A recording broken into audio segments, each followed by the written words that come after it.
Yes, sir. This is genuine hard-wearing Barathea. How much is it again? It's £120, sir. Now, I know you may think that's expensive, but let me point out one or two details. There's the hand-stitched lapels. The last two buttons on the cuffs are fully operational. You wouldn't get that on a cheap jacket, would you, Mr. Lucas? No, you wouldn't, Mr. Humphreys. The buttons were just stitched on. How does the back look? Oh, it's very snug at the back, sir, but you've got such broad shoulders. How about a pine paisley scarf to go around the neck? How much is it? £14, sir. But look, oh, yes, that does set off the neck, doesn't it, Mr. Lucas? Oh, yes, it does, Mr. Humphreys, and the hand stitching and the buttons on the cuff. Thank you, Mr. Lucas. Walking stick looks rather nice. How much is that? Oh, that's our special offer, sir. £3.20 genuine wooden ash. I like it. Ah, good morning, sir. I'm sorry I wasn't here to attend to you myself. I've just been to the cloakroom. May I say, sir, how much that jacket suits you? Oh, it's an exemplary fit. Congratulations, Mr. Humphreys. Thank you, Mr. Goldberg. The gentleman's also taking the pine paisley scarf. And the ash walking stick. Yeah, oh, I should say the ash walking stick would be more suitable with a tweed jacket. Now, this one, for example. No, I do like that. You like it? There you are. Try it on, sir. Please. Thank you. There we are. This is a special offer, sir. This is £140.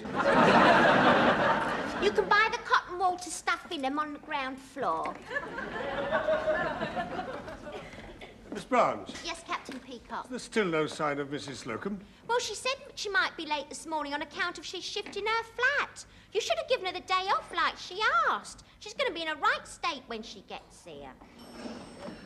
Good morning, Captain Peacock. I'm sorry I'm late. Oh, Pussy, do be good.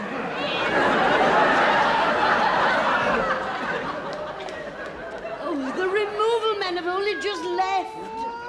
I see you followed the van with your old cock linnet. I was lucky to get a van at all with these lightning transport strikes. Mrs. Slocombe, there is a strict rule that staff may not bring pets to the store.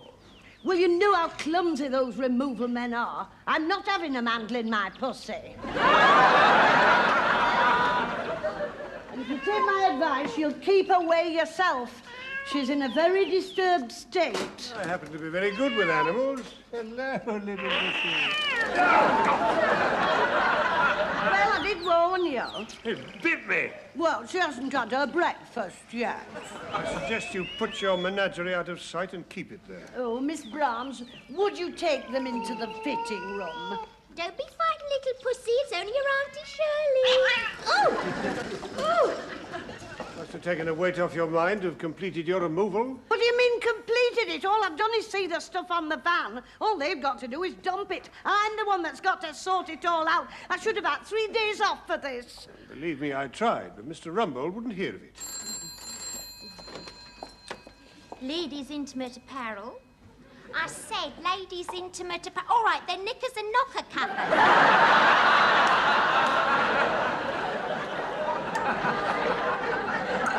Mrs. Slocombe, supervisor, may I be of any assistance? Mr. Armstrong? Oh, it's the van driver. I've got what? I've got squatters in my new flat. Oh. Well, I mean, they can't squat on me. I mean, they've got to squat on people who live in council flats and millionaires. Well, what am I going to do with all my furniture? That wasn't a very helpful suggestion. No, I can't take it back to the old flat. The other people will have moved in now. I know. Can we leave it on the van? He's got another job at lunchtime. Well, you'll just have to give me a minute to think. Look, tell me your telephone number and then I can ring you back. Right, I've got it. What am I going to do? Who am I going to squat on? Yes, well, I've had a word with Mr. Grace, and in view of your predicament, he is prepared to help. And so I should hope. If I'd had the day off, I could have been in time and stopped this. Well, all you had to do was ask. I did, through Captain Peacock. You remember I made the suggestion in the washroom, sir? Yes, well, I couldn't hear very well through the door. Anyway, you should know by now that I close my ears to suggestions in the washroom. However, in view of the mix-up, young Mr. Grace has agreed that you may store your effects in Department 5B, which is on the top floor. It's vacant at the moment, pending refurbishment. Oh, thank you, Mr. Rumbold. I'm very grateful. Well, the contractors don't start work for a couple of weeks, so that should give you time to get yourself sorted out. Oh, that's very kind of you, Mr. Rumbold. Well, they were a large organisation. We top executives do have hearts. Oh, yes, I can see that. Well, I must tell the van driver where to deliver. May I use your phone? Certainly not. Use the call box by the lift. Oh,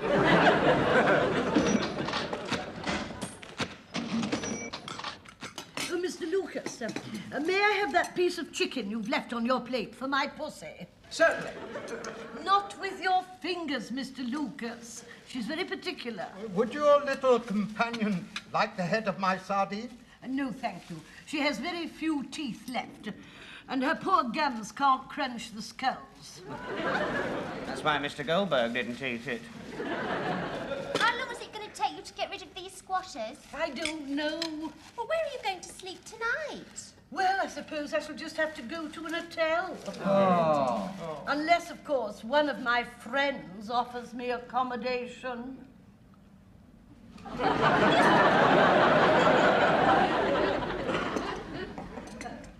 Well, of course, I'd help anybody out if they were stuck.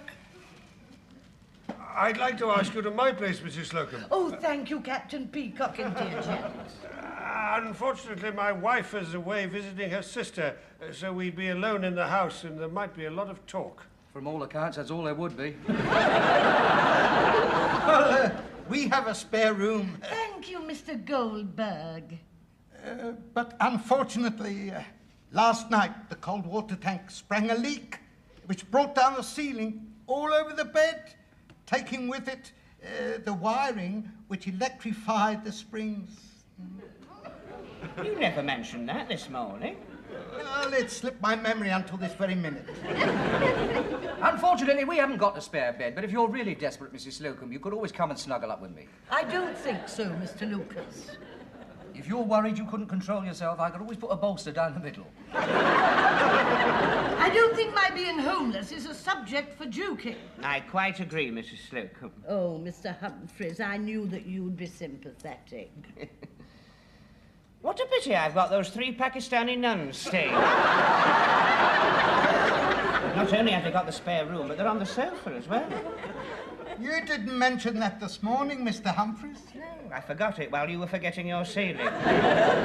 Which leaves you, Miss Browns. Oh, well, I don't think I ever mentioned it, but my brother's a rugby player. You never even mentioned you had a brother. Well, anyway, his team's got to set off early tomorrow for a big match, so they're staying the night at our place to be ready for the bus. You see, they usually go on the train, but with all the sudden strikes, they didn't want to take the risk. So anyway, that means we've got big, hairy, beer-drinking men in every room. Oh, well, I've got the answer to that. Why don't you and Mrs. Slocombe go and have Mr. Humphrey's bed and he can have yours? I can just picture it brought down by a flying tackle as I take my teddy to the bathroom. Excuse me, Mrs. Slocombe, your goods and chattels has just arrived and it's on the way up on the goods lift. Our men have been working right through to lunchtime, so if you could see them right with money, Oh, yes. I'd better go and supervise. It's a terrible thing to have happen at her time of life. I don't think you showed up very well as friends. I rather feel that mine was the only genuine excuse. What are you talking about? We really have got 15 rugby players staying the night. Well, mine was nearly true. I mean, there will be nuns by the time we get to the fancy dress party. What are you going as? Well, I'm not sure. I discussed it with them. I might go as the Pope. But I won't know for certain till I get to the end of our road and see whether there's black or white smoke coming out my chimney. Thank you, madam. If you want to change the garment, just bring it back with the receipt. Oh, well, thank you. Mrs. Slocombe, you've been about 2 hours. It really isn't good enough. Well, I had to sort my things out. You found anywhere to stay yet? No, but I've had a marvellous idea. There's plenty of room. I'm going to stay in my flat. You haven't got a flat. Oh, yes, I have. There's lots of room on that floor.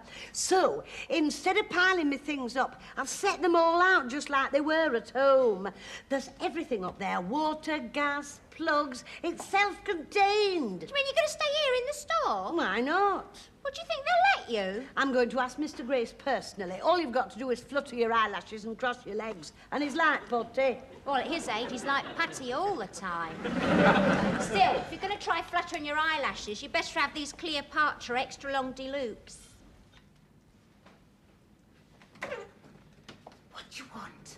Someone to see Mr. Grace. Well, you can't disturb him now. I'm exhausted just trying to get him to sleep. But it's very important. Well, on your own head be it, but wake him gently. Good Grace. Oh, where am I? I'm sorry to have to wake you. So I hope it's important. I was in the middle of a very nice dream. You look very good in a girl guide's uniform. Oh, thank you, Mr. Grace. Mrs. Slocombe would like a word with you now. Oh, very well. Tell her I'll give her a few moments.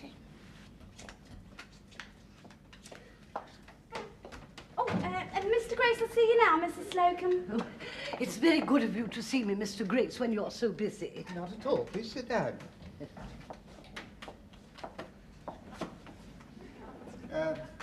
Well, what can I do for you?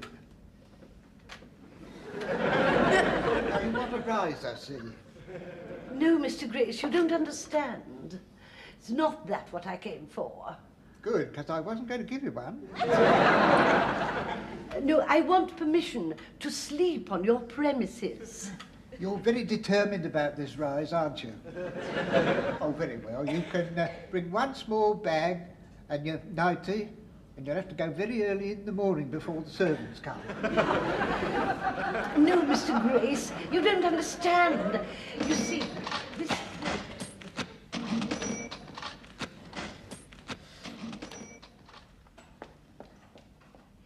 Come on then, pet.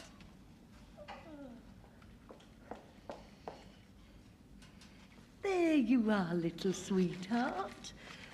Isn't it nice to be back in your usual corner? Oh, Pussy, it's lovely to be at home again.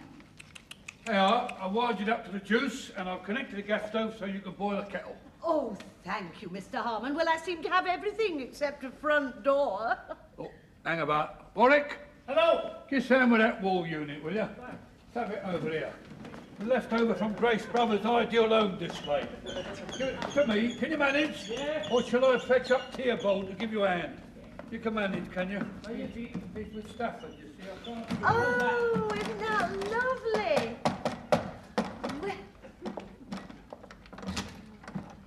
Now I've got somewhere to put my doormat. And somewhere to put the cat out as well. How many pints of milk do you want in the morning? Well, they don't deliver up here, do they? I'll fetch it up from the canteen for you. Oh, Mr. Harmon, that is good of you. Right, I'll be off then. Well, I'll just see you out. Yeah, right, bye-bye. Bye-bye. Bye-bye.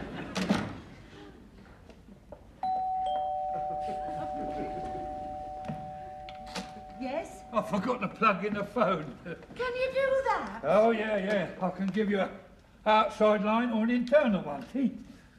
It's a very nice place you've got here, isn't it? Oh, and it's ever so easy to run. Must be worth a bit, being detached. Whoever can that be? I didn't give anybody my number. Mrs. Slocombe's residence, Arm the butler here. Yeah, it's Mr. Rumbold for you. Hello? Mrs. Slocombe, I am quite aware that young Mr. Grace gave you a tea break so that you could arrange your domestic affairs, but I have called a staff meeting here in my office. If you could be here, I'd appreciate it. Certainly, Mr. Rumbold. Oh, I better hurry. He sounds right ratty. Are we all assembled? Except Mrs. Slocombe, who's been absent for most of the day. Tell-tale tit. I'm sorry to keep you waiting. Was it necessary to wear your hat and coat to come down from the 5th floor? It's very chilly in the goods lift. I hope this isn't going to take long. I've left my front door on the latch.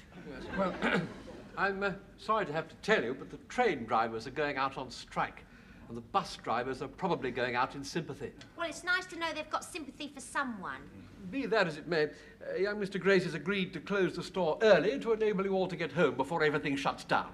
That's very generous of him, sir. May we thank him personally? I'm afraid he went home half an hour ago. Your taxi is here, Mr. Rumbold. Oh, thank you very much. Well, good luck, everybody. Mr. Rumbold, are you going my way? I'm sure you'd be the first to know if he was. For a big closes. And I've only got to go upstairs to my flat, put the kettle on, and have a nice cup of tea in front of the fire with my pussy. Isn't it lucky that none of my friends had the problem of giving me accommodation?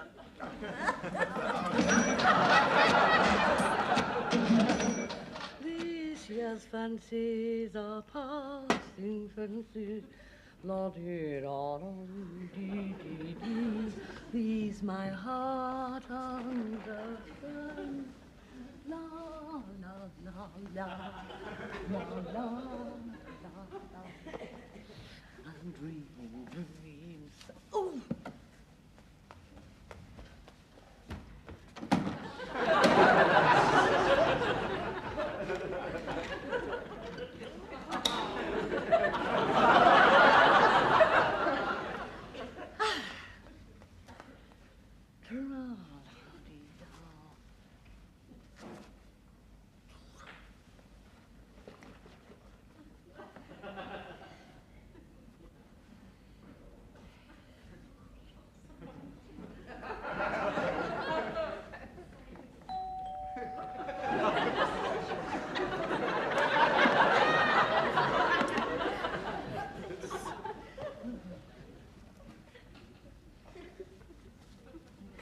Be at this time. Who is it? It's me, Mr. Humphrey. But I'm in my nightie. Well, I can see that. Oh, just a minute then. I'm sorry to be so long, but you can't be too careful now.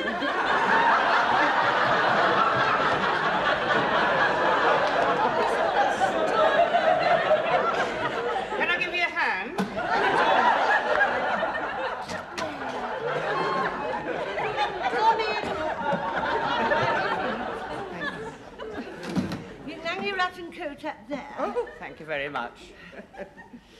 Now then, would you like to come into the parlour? Oh, I say. Well, now, what brings you to these parts? Well, I got on the bus and we'd only gone about 200 yards and the conductor became very sympathetic and said to us, "Get off." So I thought, well, I'll just pop in and see Mrs. Slocombe before I start my long 15-mile lonely walk home. Well, I suppose you could always use my spare room. On the other hand, of course, there might be talk. I don't think so, not in my case. Go on, then. Put your feet up, I'll make you a nice cup of tea. Oh, do you know, that's just what I could do with. You're quite different, aren't you, when you're at home to when you're in the store? Behind your counter, you look so stern. And here at home, you're all feminine. Well, I use less makeup at home. Well, wonder. Can I give you a hand? No, there's no need. Oh, I don't mind. I'd like to see your kitchen. Oh, well, come on, then. Oh, what a lovely view. Yes. I love the continent. Very compact, isn't it? Well, there's only me since Mr. Slocombe was taken. Was it very sudden? Oh, there was no warning at all. The fraud squad came at 8 o'clock. Well, while the kettle's boiling, I'll just show you to your room. Do you mind leading the way? I've forgotten where the door is. This way.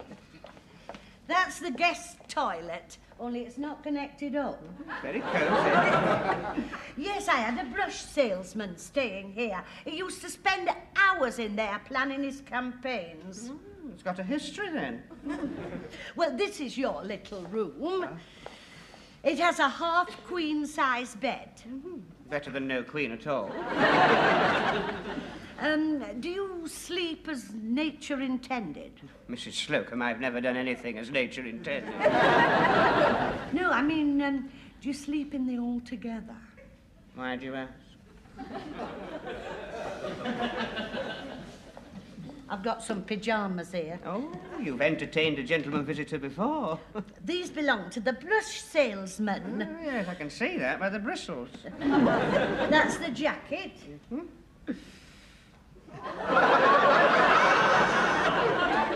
He was a very big man. On top, yes. Well, you know, it didn't have a right lot down below.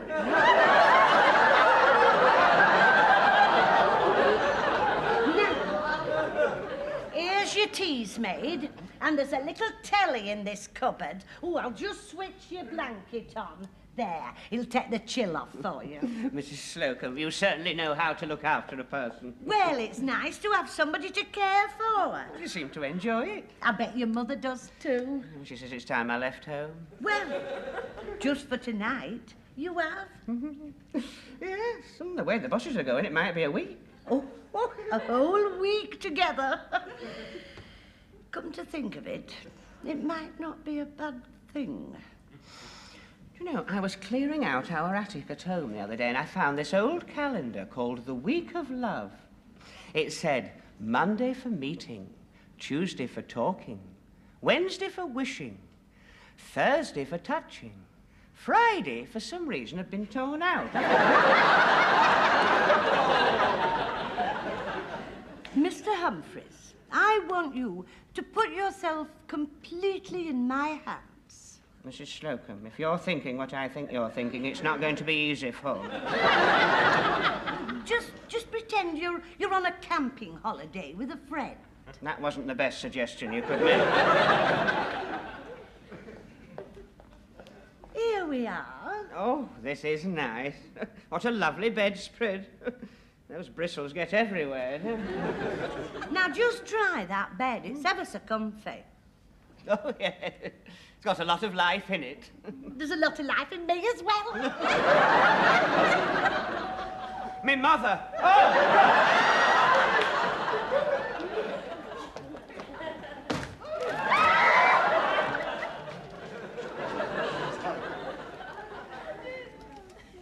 Don't worry. Whoever it is, I'll get rid of him. Oh, it's all right. I haven't read this one. Who is it? Captain Peacock. Well, I'm in my night attire. You'll have to wait a minute until I find my dressing gown. Is it a checked one? Yes. It's hanging on the hat stand. You trick me out.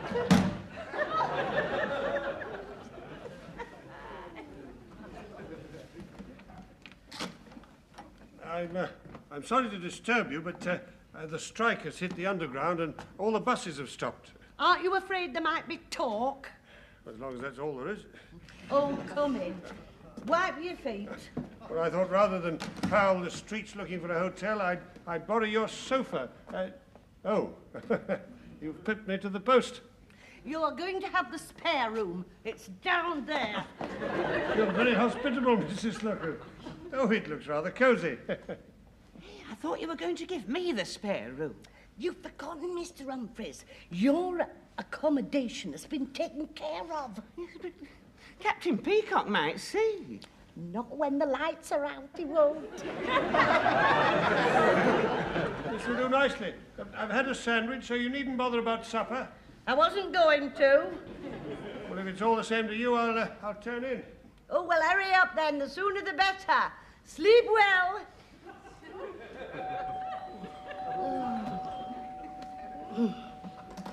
All right, I'm coming. Who is it? It's me, Lucas. Honestly, it's like running a ruddy hotel. Oh, come on in then. Where have you gone? I'm here. Where are you? I'm out here. And hurry up, I'm in my night attire. I can't work the lock. You pull it up. Come in, wipe your feet. I'm not. I know. You can't get home and you want to spend the night. Well, fate does seem to have thrown us together, Mrs. Slocombe. Oh, no, it hasn't. You can sleep in the spare room with Captain Peacock. Now, it's all right. I'll sleep on the sofa. On second thoughts, I'll sleep with Captain Peacock. Listen, I haven't eaten all day. I suppose a bacon and egg is out of the question. How did you guess? I thought it might have been. I'll just lie down and have a quiet rumble.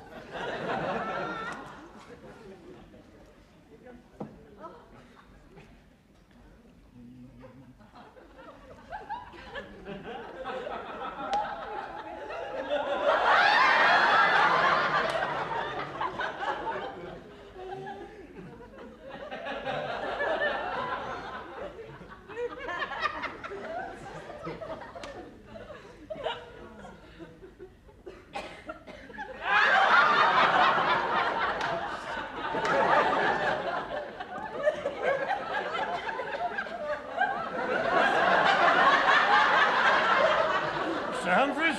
Lucas! Thank heaven for that.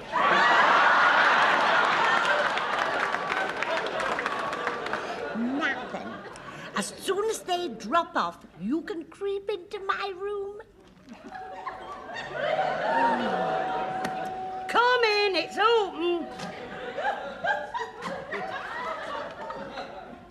We couldn't get home. We wondered if you could give us shelter for tonight. Come in and wipe your feet. I don't know where you're going to sleep. I mean, Captain Peacock and Mr. Lucas are in the spare room and Mr. Humphreys is on the sofa. I'll go with Peacock. Lucas, you're sleeping on the floor. It's marvellous, isn't it? I'll sleep in the bath. After 25 years of marriage, one gets the knack, you know? Now, see, if we put these two chairs together, Mr. Lucas can sleep across these. No, he can't. I mean, if he does that, he'll see that you're not on the sofa. But I am on the sofa. Yes, but you won't be when everybody's gone to sleep. But we might arouse somebody's suspicion. At this rate, we'll be lucky if we rouse anything.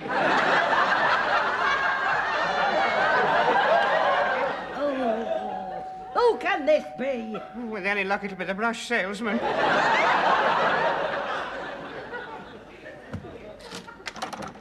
Don't tell me you can't get home and you've come to spend the night. Well, I don't want to put you out. Well, I'm afraid I'm going to have to put you out because I've got all the rest staying here and there's no more room. Well, I don't mind sharing your bed. Well, it doesn't happen to be convenient. Oh, well, it wasn't inconvenient when you got stuck at my place and had to share mine. Well... I'm not going out on them streets again. I've had 4 proposals between here and the bus stop, and they wasn't marriage. Go on and get in.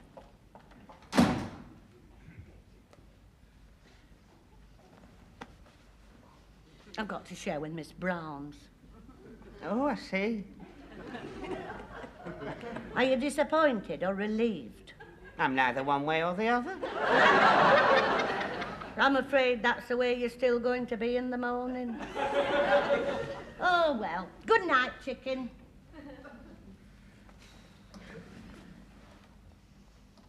Hope you don't snore.